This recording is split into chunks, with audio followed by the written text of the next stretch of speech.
खोर्धारे व्यवसायी महासंघ जो रही से आज ये जो उच्छेद प्रक्रिया को सीधा सड़क विरोध विरोध कर जो व्यवसायी मैंने अच्छा जो मैंने उच्छेद होगा अच्छे जो थैथान करने जोटा टीएलसी पड़िया पाखे जो मन भेंडिंग जोन कर विरोध कर चित्र देखुवे ये हूँ ट्राफिक छकर दृश्य ये समस्त हूँ व्यवसायी और व्यवसायी परिवार माने एमाने सीधा सड़क रास्ता पर बसिक धारणा देते निर्दिष्ट दाबी हूँ भेंडिंग जोन नुहे बरम पक्का घर दि जाऊ आउ 166 दुकान नुहे समुदाय 540 दुकान को स्थानांतर करा जाऊ ये दाबी सेमानकर रही जदिओ प्रशासनिक अधिकारी उपजिलापाल ता सहित तहसिलदार अच्छा एक्जिक्यूटिव अफिसर अच्छा पुलिस फोर्स और विभिन्न थानार अधिकारी माने उपस्थित अच्छा माइक सकाळु बुलुला माइक बुलिया पर समस्त 144 धारा 165 धारा जारी कर 63 धारा जारी कराई किंतु तापर एठी ए बलिया समावेश आप सीधा देखुं ये चित्र आम से मुहर जो परिवार लोक अच्छा से मुहर प्रतिक्रिया शुणा चाहिए जे आपण मैंने कौन दाबी रखिंट कारण प्रशासन चाहूँगी आपण भेंडिंग जोन को ना आम जानी नथिलु आज्ञा आम जानी नथिलु आज्ञा आम काली राति रे ही जानिलु जे आमको स्थानांतर करा दिया जाउची तेणु आम चाहूचु जे सरकार हमको प्रतिश्रुति दियंतु जे आमको जदि बा कैबिन उठेइबे हमको कोठा घर देबे तापर आमको हाबेले पड़िया रे ही देबे आम हाबेले पड़िया रे देले ही आम ठीक जगह रे ठीक उपयुक्त दे हाबेले पड़िया रे देबे एबे भी हमर दाबी अछि को दुकान रे थिला हमर परिवा दुकान आज्ञा अच्छा से चाहूँ जे टीएलसी रो भेंडिंग जोन को जीवा ना आज्ञा आमे सेठी के जीवनु आमे से भेंडिंग जोन जीवा को चाहूनु हमको हाबेले पड़िया रे दियंतु कोठा घर ही दियंतु हमर एटा दाबी होची हमको से कोठा घर ही दियंतु कोन आपण कहिबे आपण कहले सही कथा कहलबा कोन कोन आपण चाहूँ टीएलसी आमे जीवनु हाबेली पड़िया जीव टीएलसी रो असुविधा कोन रही सेटे मଣିଷ रहंदिनी एठो के आलू बाइगण खंडे आनिया पे जीव एठे बाट एठो पाउडर केसे बुलुछन पाउडर वाला काई पाउडर बंद करनी दुकान राति राति भांगी देबा इच्छा होछि पाउडर टा काई बंद करनी सेटे लोक पड़ा कोन आपण व्यवसायी अछंती ए जो समस्तंगर दाबी रही आपण कोन कहिबे जो व्यवसाय को उच्छेद पई जो प्रक्रिया सर मधुसूदन पाड़ी थिले जिलापाल 540 दुकानी से कहले प्रथम थैथान तापर उच्छेद ये को प्रकार राजनीति होची मु कहि परिबिनी अवश्य जो हठात किना माने खाली नोटिस मारचंती जे दुकान सब उठे दियो ये खोर्धा ये इंग्राजी हारिकी जाइए आउ ये साधारण ये कौ लोक आमको आखि देखा जाऊनी आम जो पर्यंत आम मांग पूरण न होई अनिर्दिष्ट बंद व्यवसाय सब बंद रही पूरा बंद रही आज्ञा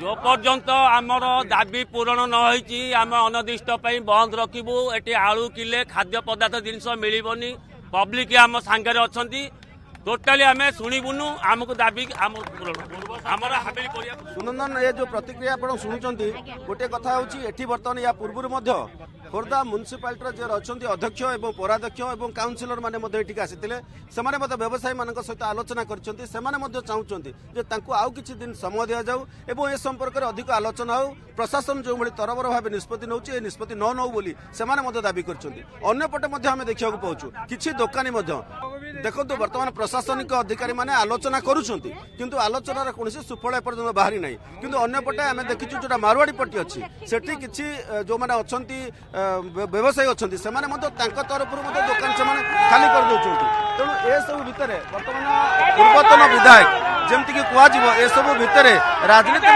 प्रवेश करिछि तेणु ये व्यवसायी मान उच्छेद प्रक्रिया भितर बर्तमान राजनीति प्रवेश करिछि आसिक पूर्वतन विधायक जे राजेंद्र साहू सी आसिक बर्तमान पहुंचिक व्यवसायी मान सहित आलोचना करने आरंभ कले तेणु आप देखुवे ए भितर व्यवसायी मैंने सब खोर्धारे ट्राफिक समस्या होची ये दीर्घ दिन धरी समस्या रही तेणु समस्यार समाधान सब उद्यम होता बेले ये सब यही समस्या सृष्टि होती बर्तमान विधायक आसिक पहुंचते पूर्वतन विधायक आलोचना कर प्रतिक्रिया ना सी कारण व्यवसायी महासंघर सभापति भाव में यहाँ आज कथा नुहे व्यवसायी भाई माने जे पर्यंत थैथान न होइचंती से पर्यंत सरकारी स्तर रे उच्छेद करबा उचित नुहे कारण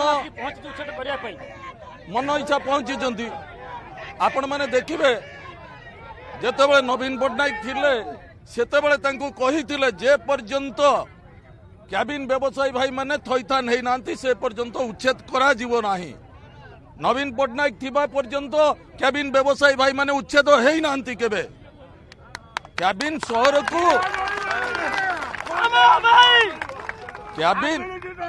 କ୍ୟାବିନ୍ ସହରକୁ ସୁନ୍ଦର କରିବା ପାଇଁ ଆମେ ସମସ୍ତେ ଚାହୁଁଛୁ। କ୍ୟାବିନ୍ ବ୍ୟବସାୟୀ ଭାଇ ମାନେ ଚାହୁଁଛନ୍ତି ଉଚ୍ଛେଦ ହେବାରେ କୌଣସି ଆପତ୍ତି ନାହିଁ, କିନ୍ତୁ ତାର ଯୋଉ ମୋଡାଲିଟିରେ କାର୍ଯ୍ୟକ୍ରମ କରିବା କଥା ସରକାର ଯୋଉମାନେ ଏଠି ଦାୟିତ୍ୱରେ ଅଛନ୍ତି ସେମାନେ ଦାୟିତ୍ୱହୀନତାର ସହିତ କାର୍ଯ୍ୟକ୍ରମ କରୁଛନ୍ତି। କାହା ସହିତ କଥାବାର୍ତ୍ତା ନାହିଁ, କାଉନସିଲରେ ମିଟିଂ ହେଇନାହିଁ, କାଉନସିଲ ରେଜୁଲେସନ ହେଇନାହିଁ। ଏଠି ଯୋଉମାନଙ୍କୁ ଡାକିବା କଥା ଡାକିକି ବସିକି ଆଲୋଚନା ହେଇନି। ସର୍ବଦଳୀୟ ସ୍ତରରେ ଗୋଟେ ଡାକିକି ଆଲୋଚନା କରିବା କଥା। ଇଏ ଛୋଟିଆ କଥା ନୁହେଁ। 1200 କ୍ୟାବିନ୍ର କଥା, ଇଏ ପେଟ ପାଟଣାର କଥା। ଇଏ ଯୋଉମାନେ ଏ ବ୍ୟବସାୟୀ ଭାଇମାନଙ୍କର କଷ୍ଟ କଥା ବୁଝୁନାହାନ୍ତି ସେମାନେ ତ ନିଶ୍ଚିତ କହିବେ ଭଙ୍ଗା ହଉ ସୁନ୍ଦର ହଉ, କିନ୍ତୁ ଯୋଉମାନେ ଏ ଗରିବ ଲୋକମାନଙ୍କର ପେଟ ପାଟଣା କଥା ଦେଖିବେ ସେଇମାନେ ଉଚିତ ଚିନ୍ତା କରିଛନ୍ତି। ଆଜି ରାଜରାସ୍ତାକୁ କାହିଁକି ଆସିଛନ୍ତି? ମୁଁ ଆଜି ପର୍ଯ୍ୟନ୍ତ ଆସୁନଥିଲି ଏ କାର୍ଯ୍ୟକ୍ରମରେ। ଆଜି ବ୍ୟବସାୟୀ ଭାଇ ମାନେ ଯାଇକି ଶହ ଶହ ବ୍ୟବସାୟୀ ଭାଇ ମାନେ ମତେ ଘରଠୁ ଡାକିକି ନେଇକି ଆସିଲେ। କଣ ପାଇଁ ଡାକିକି ଆଣିଲେ? ଏଠି ପ୍ରଶାସନିକ କ୍ଷେତ୍ରରେ ଯିଏ ଯାହା ଚାହିଁବ ତାହା କରିବ। ଏଠି ପୋଲିସ ଛିଡ଼ା କରେଇଦେବେ, ଏଠି ଲାଠି ଦେଖେଇଦେବେ, ଏଠି ଭୟ ଦେଖେଇଦେବେ। ଖୋର୍ଦ୍ଧା ବ୍ୟବସାୟୀ ଭାଇ ମାନେ ଛାନିଆରେ ପଳେଇ ଯିବେ ଦୌଡ଼ିକି। ଏଇଥିରେ ଦୋକାନ ବଜାର ଭାଙ୍ଗିକି ଥଇଥାନ କରିବେ। ମୋର ଅନୁରୋଧ ଆପଣଙ୍କ ସରକାରଙ୍କ ସହିତ ଆମେ ସହଯୋଗ କରିବାକୁ ରାଜି, କୌଣସି ଆପତ୍ତି ନାହିଁ, କିନ୍ତୁ ବ୍ୟବସାୟୀ ଭାଇ ମାନଙ୍କୁ ଥଇଥାନ କରାଯିବ, ତାପରେ ଯାଇକି ଉଚ୍ଛେଦର କଥା ଆସିବ। ଭେଣ୍ଡିଂ ଜୋନକୁ ସ୍ଥାନାନ୍ତର ପାଇଁ ଉଦ୍ୟମ ହେଉଛି। ଭେଣ୍ଡିଂ ଜୋନଟା ଅସୁବିଧା କ'ଣ ରହୁଛି ସେଠି? ଭେଣ୍ଡିଂ ଜୋନରେ ସେଠି ଭେଣ୍ଡିଂ ଜୋନରେ କେହି ରହିପାରିବେ ସେଠି? ସେ ଜାଗାରେ କରାଗଲା କାହିଁକି? ନିଷ୍ପତ୍ତି କାହାର? ଆଳୁ ବସ୍ତାଏ ପକେଇଲେ ସେଠି ବୁଲିବାକୁ ବାଟ ନାହିଁ। ସେ ନିଷ୍ପତ୍ତି କାହାର? ସେଠି କାହିଁକି କରାଗଲା? ନା, ନିଷ୍ପତ୍ତି ମନ ଇଚ୍ଛା ଭେଣ୍ଡିଂ ଜୋନ ମଧ୍ୟ କରିଛି ମ୍ୟୁନିସିପାଲିଟି। ମନ ଇଚ୍ଛା ଭେଣ୍ଡିଂ ଜୋନ କରାଯାଇଛି। 5-6 ଫୁଟିଆ ଭେଣ୍ଡିଂ ଜୋନ, ଲୁହାରେ ଲୋକ ବସିଥିବେ, ଘଡଘଡି ଚଢଚଢି ମାରିଲେ ଏକାଳେ ସମସ୍ତେ ମରିଯିବେ, କରେଣ୍ଟ ଲାଗିଯିବ, ସମସ୍ତେ ମରିଯିବେ। ଆମର ବ୍ୟବସାୟୀ ଭାଇମାନଙ୍କୁ ଥଇଥାନ କରିବା ପାଇଁ 540 କ୍ୟାବିନ୍ ବ୍ୟବସାୟୀଙ୍କୁ ଥଇଥାନ କରିବା ପାଇଁ one man council Madhusudan Padhi ଏଇଟାକୁ 1 ଟୁ 540 ପର୍ଯ୍ୟନ୍ତ ଲଟେରୀ କରିଥିଲେ। ସେ ଲଟେରୀ କୁଆଡେ ଗଲା? ମଧୁସୂଦନ ପାଢୀ ୱାନ୍ ମ୍ୟାନ୍ ମାନେ କାଉନସିଲ ସମୟରେ ସିଏ ତାଙ୍କର 1 ନମ୍ବରରେ କିଏ ପାଇବ? ହାବଳି ମାର୍କେଟରେ କୋଉମାନେ ଥଇଥାନ ହେବେ? 3000 ଟଙ୍କା ଲେଖେ ତାଙ୍କଠୁ ନିଆଯାଇଛି, ମ୍ୟୁନିସିପାଲିଟି ନେଇଛି। 3000 ଟଙ୍କା ସାଙ୍ଗରେ 15 ଲକ୍ଷ ଟଙ୍କା ସାଙ୍ଗରେ 5 ଲକ୍ଷ ଟଙ୍କା ଏମ୍ପି ଫଣ୍ଡ ଅଛି। ସେ ପୋଖରୀଟା ସେଠି ପୋତା ହେଇଥିଲା, ରେଜୁଲେସନ ନେଇଛି। ହାବଳି ମାର୍କେଟ ବୋଲି ସେଠି ରେଜୁଲେସନ ନେଇଛି। ସେଇଠି କୋଠା ଘରେ ଥଇଥାନ କରାଯିବ। ଯୋଉମାନେ କ୍ୟାବିନରେ ଥଇଥାନ ହେବେ ସେମାନେ 3000 ଟଙ୍କା ସିକ୍ୟୁରିଟି, ଯୋଉମାନେ କୋଠା ଘରେ ଥଇଥାନ ହେବେ ସେମାନେ 5000 ଟଙ୍କା ସିକ୍ୟୁରିଟି। ଏଭଳି ଗୋଟେ ମୋଡାଲିଟି ସେତେବେଳେ ତିଆରି ହେଇଥିଲା। ତାର ରେଜୁଲେସନ ଆମର ମ୍ୟୁନିସିପାଲିଟିରେ ଅଛି, ତାର ରେଜୁଲେସନ ବିଡିଏରେ ଅଛି। ବିଡିଏ ଯେତେବେଳେ ଥିଲି ବିଡିଏରେ ଟେଣ୍ଡର କରାଯାଇଥିଲା। ମାର୍କେଟ ହବା ପାଇଁ 34 କୋଟି ଟଙ୍କାର ଟେଣ୍ଡର କରାଯାଇଥିଲା।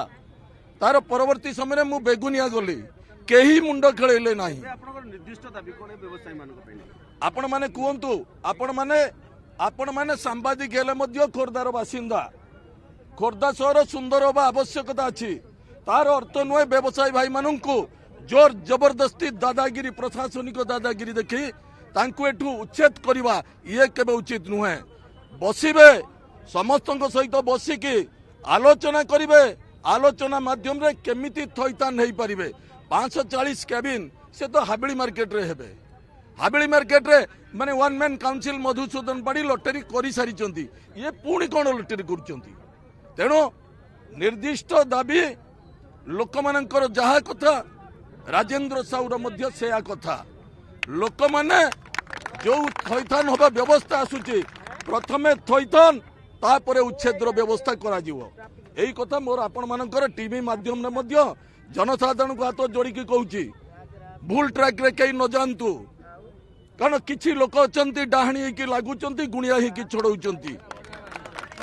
ମୁଁ ଆପଣଙ୍କୁ ହାତ ଯୋଡ଼ି ନିବେଦନ କରୁଛି ଟିଭି ମାଧ୍ୟମରେ, आपण मानक सामने हाथ जोड़ी निवेदन करुच्ची आमे समस्ते चाहूचु खोर्धा सहर सुंदर हो तार अर्थ नुह प्रशासनिक क्षेत्र में जोर जबरदस्ती दादागिरी देखी लोक धक्का मारिक उच्छेद करने थईथान कर लोक मन को ऑटोमेटिक पलि जाए कहीं माछ मार्केट होती माछ मार्केट रे लोक मैंने निजे भांगी घर सेठी कोठा घर तैयारी करा जायछि सेठी सरकार सेठी तांको थईथान करिसेंती जार पड़ीथिला तार अलॉटमेंट तार करा जाय किछि तो असुविधा इन कली झगड़ा एडा बड़ माछ मार्केट भंगा हो गला तेणु आपण मानक जरिया मु निवेदन करने को चाहे ए प्रशासनिक दादागिरी बंद करंतु ए प्रशासनिक दादागिरी बंद कले जाइए थईथान व्यवस्था ठीक बाटर नेले निश्चित आमर जो खोर्धाटा सहर माने सुंदर होगा चेष्टा कर सुंदर हो पार प्रथमे से थईथान करा जाऊ तापर उच्छेद करेंगे जदि एमानकर जीवन जीविका दुकान आउ कौन जीवन जीविका नाही से हठात एमती उच्छेद करवा उचित नुह प्रशासनिक अधिकारी मानक अनुरोध करी से प्रथमे थईथान करंतु जो काम आग करने कथा प्रशासनिक अधिकारी तो से काम करूना जो काम न करने कथा से तत्पर कहीं तेणुक जो जगार से थईथान करने पूर्व सरकार समय निष्पत्ति होती प्रथमे से थईथान करवा उचित प्रथम तो सरकार एमानकु निजुक्ति एमानक रोजगार कौन व्यवस्था करना बेरोजगारी तो बढ़ी एठू जोर जबरदस्ती जुलुम करके हटई देवे उठे देवे एमानक पिला छुआ चलिबे केमती सरकार दायित्व नियंतु जे नाई एमानकर परिवार भरण पोषण दायित्व से दायित्व तो आम कहूना तुलेवाई कि जोर जबरदस्ती जुलुम करके राति अधे आसिक हटई देवा एटा ठीक होनी प्रशासनिक अधिकारी किंतु कौन निष्पत्ति होता न पूर्व सरकार रे कौन होता न होता ता विषय तदंत हवा आवश्यकता रही तदंत न करके एभली सस्ता मंतव्य दवा भी उचित नुहे कौन होती कौन नाई से विषय मु निजे पुंखानुपुंख भाग में आलोचना करे समस्त सहित तापर मुझे आपको स्टेटमेंट देवी किंतु मूल कथा हूँ से प्रथमे थईथान करा जाऊ तापर उच्छेद आग थईथान तापर उच्छेद गोटे कथा।